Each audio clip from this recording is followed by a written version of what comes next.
Hey, what's up, Mythgardians? Cool Cat here with another Mythgard deck, and today we are going to be going over OP Rainbow, Orange Purple Rainbow. I know we've covered plenty of Orange Purple in the past, but this deck is just too much fun. I cannot keep it from you guys, and more people need to try this out.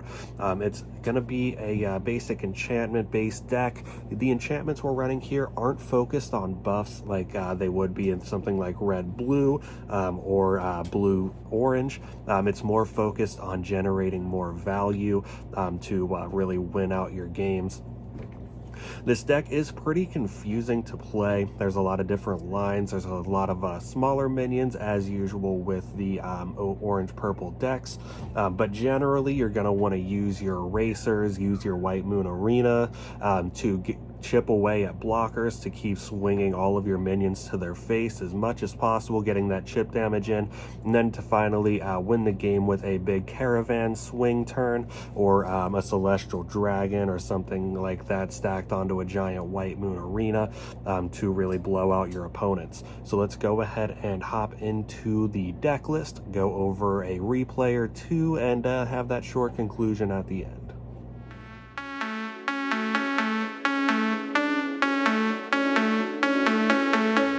And as always, make sure you do give the video a like, hit that subscribe button for more Mythgard content moving forward. Alright, so hopping into the deck list, we have the Path and the Power. For the Path, we are of course running Rainbow's End, as it says in the name of the deck, and we have Impel as well. Impel is going to be extremely strong with purple and orange. Both of them work really well with Impel, as well as just enchantment decks in general. And moving into the list, we're running about 14 enchantments, pretty evenly split between purple and orange, so they're pretty safe to burn for your mana requirements and your gem requirements. So for the enchantment package, we're running 3 Sandscapes. This is going to be pretty good to burn early on. It's also pretty good to play later on top of something like a Marty Core or even just a strong blocker to get that chip damage in, since it does deal 1 damage to your opponent each time a minion swings into it. And then moving forward, we are running 2 of the Soma Oasis. This one's going to be really strong. If you replace it with the Desert, you draw a card. You'll use that a lot to just cycle it. And then when you play a minion on it, the minion is immortal until the next turn. So you play a minion on it that you want to live until your next turn to guarantee that swing in. Something like a Celestial Dragon or even an Armageddon Angel.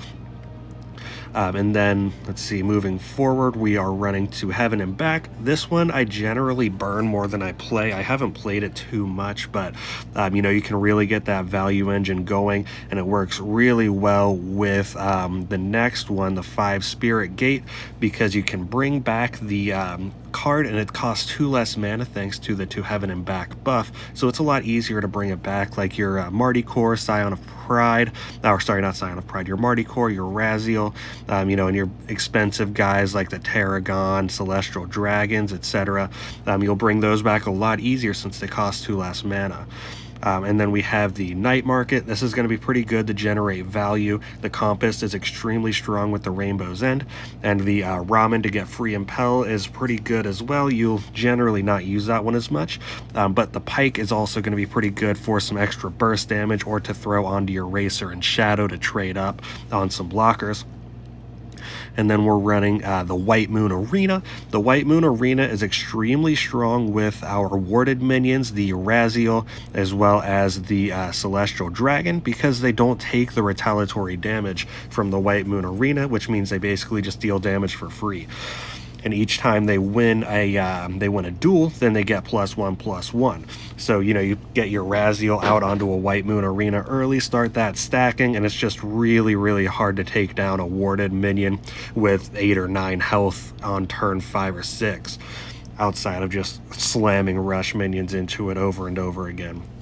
And then moving into our minions, we have our early game control package. We have 4 of the eager recruits. We have the desertification engine. This card is really strong.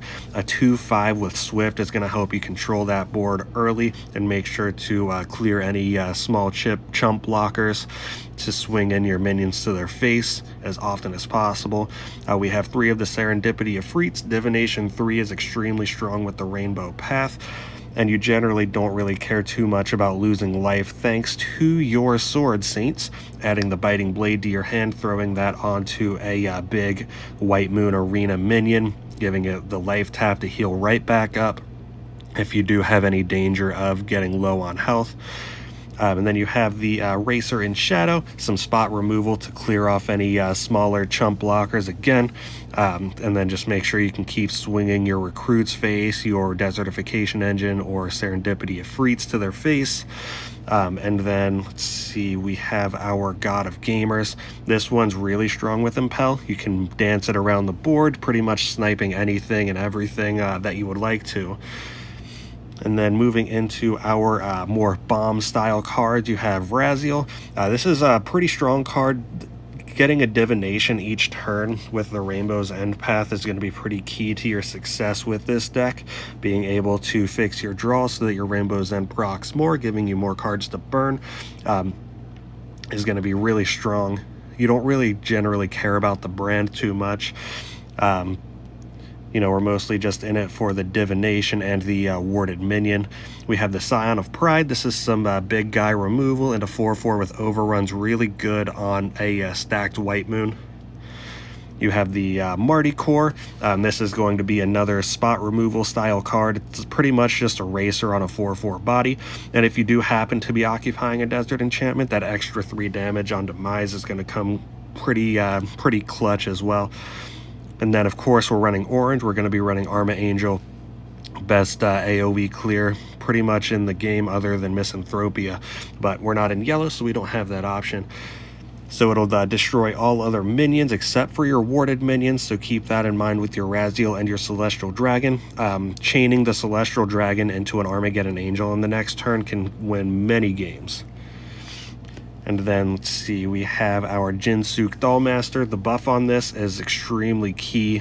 Getting this thing out 1 turn earlier, helping you get to your brand a little quicker, you know, giving them 1 less turn to have answers for it is going to be pretty key to, you know, being able to get that brand off. And even if you can't, being able to shift the minions one way or the other to move blockers in for that last bit of damage is going to be key as well. Then you have the Tarragon, throwing that Pearl onto something that's on a stacked White Moon Arena to swing in with the overrun damage is going to be really great.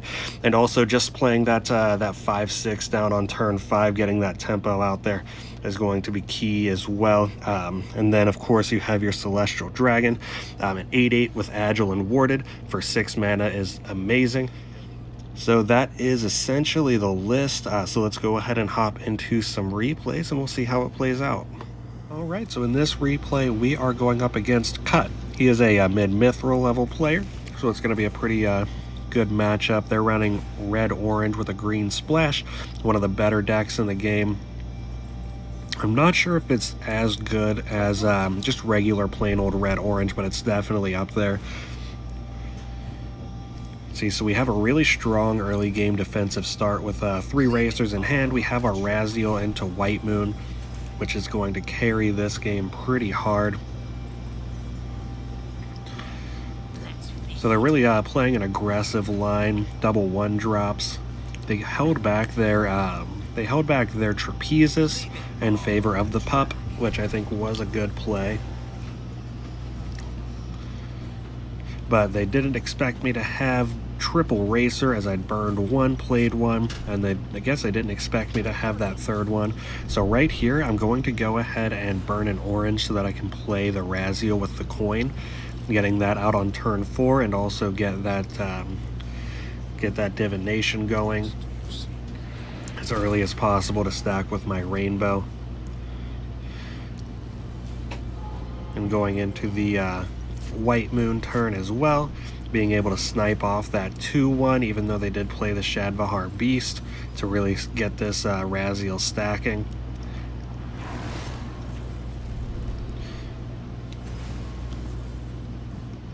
And as you see with the warded keyword, he doesn't take damage in the returned attack. So you can really exploit that to get a White Moon procced up really high.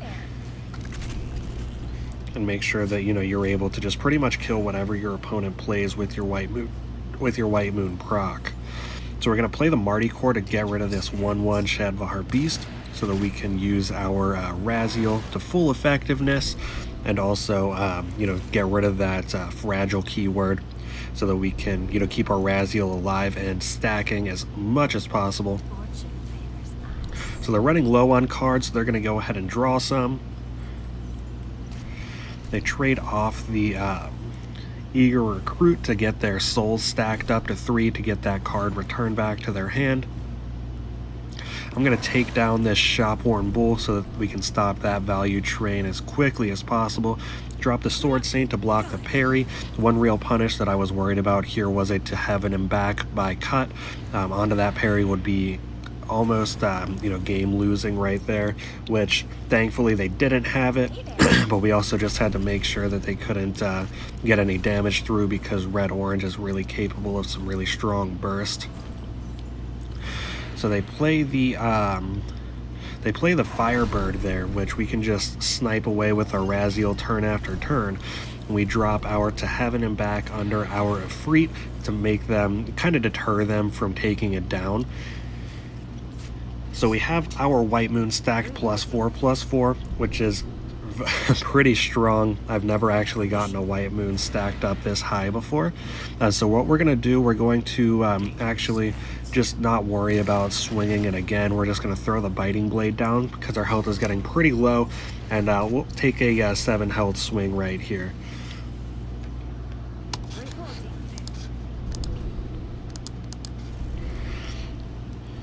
And against red-orange, you're really not going to be able to get your Razzle stacked up very high.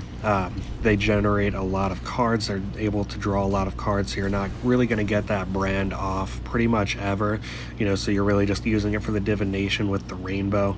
But they use the temptation to kill off the Razzle, which is sad. So we'll just go ahead and drop down a 9/10 Tarragon. I personally think that that may have been a misplay. I think playing the Tarragons, basically swapping the Recruit and the Tarragon, would have been better to spread out our stats a little more. But, you know, and of course they have the answer in the Dark Passenger, you know, so you can only do so much. But we get the Serendipity Ifrit with the Agile. So we'll go ahead and drop that on the White Moon. One misplay that I did make here, I picked up the Armageddon Angel over the Sandscape, which if I picked up the Sandscape, I would have had lethal with the Resupply Caravan and the Adamant Pearl, allowing this Ifrit to attack twice. But, you know, that's no big deal because our lead is big enough at this point to where, you know, we pretty much just win regardless. We're 1 damage off of lethal right here, and they are running out of answers. They did top deck the Extract Life for exact lethal onto the Ifrit, which is sad, but we'll go ahead and just drop the Armageddon Angel right there on the White Moon, give them something else that they'll need to deal with. And at this point in the game, it's kind of just playing threat after threat for little to no expense. Since we have that +4/+4 stacked up on the White Moon Arena, pretty much anything would be considered threatening. And with the Racer pickup and the Racer in hand, that'll let us clear off this clearing off the demon there and swinging it face for lethal. Alright, and up next we are up against Froggy Cram 86. They are playing Aztec Control, and looking at our opening hand, it's looking like it's going to be mono orange. So they have the 1-drop, they have the Eager Recruit, and there's our first purple card. We'll go ahead and burn the Sandscape, then drop a Recruit to contest their Recruit.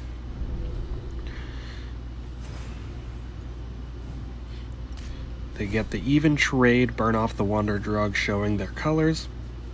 And they have the Clay Effigy to draw.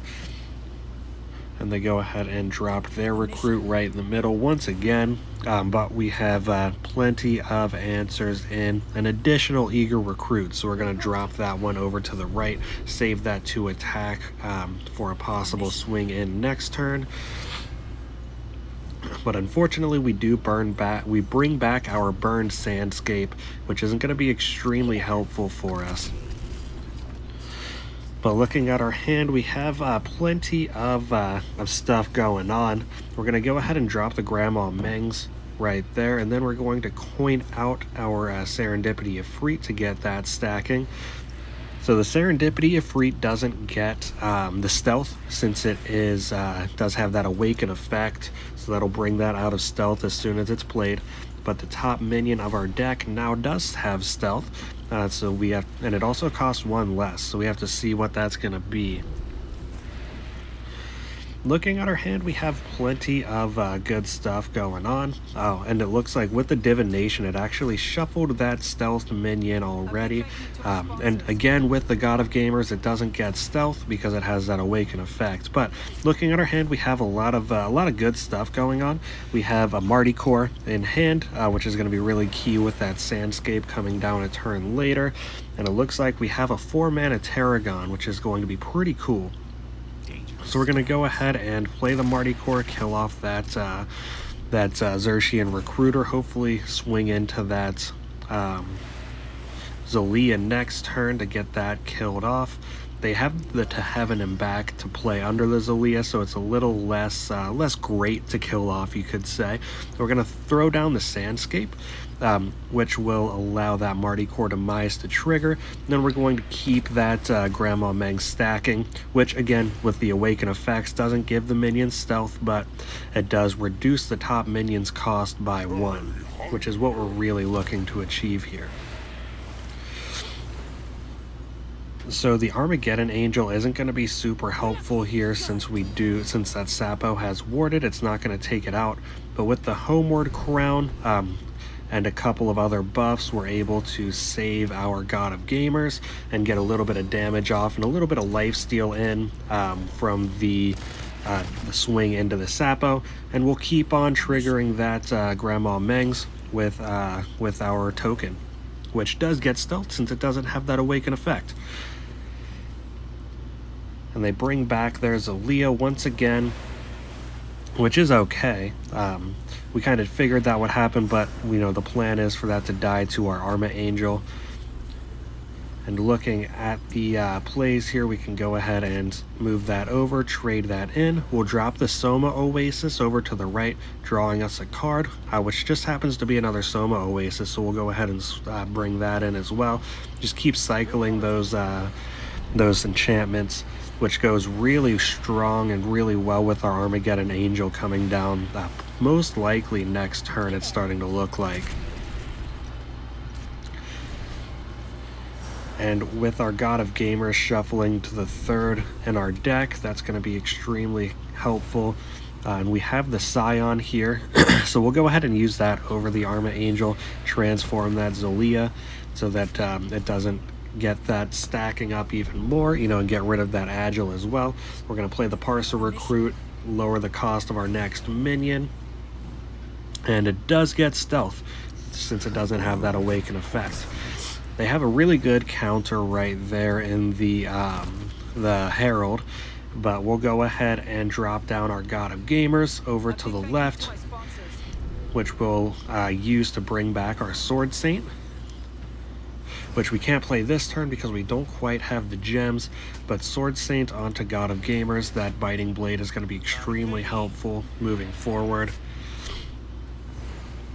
And here's the Celestial Dragon, which we'll throw right there on the Grandma Mengs and really start to threaten some damage, which the Celestial Dragon does get stealth since it doesn't have an awaken effect, and that's a really scary Olama Ring.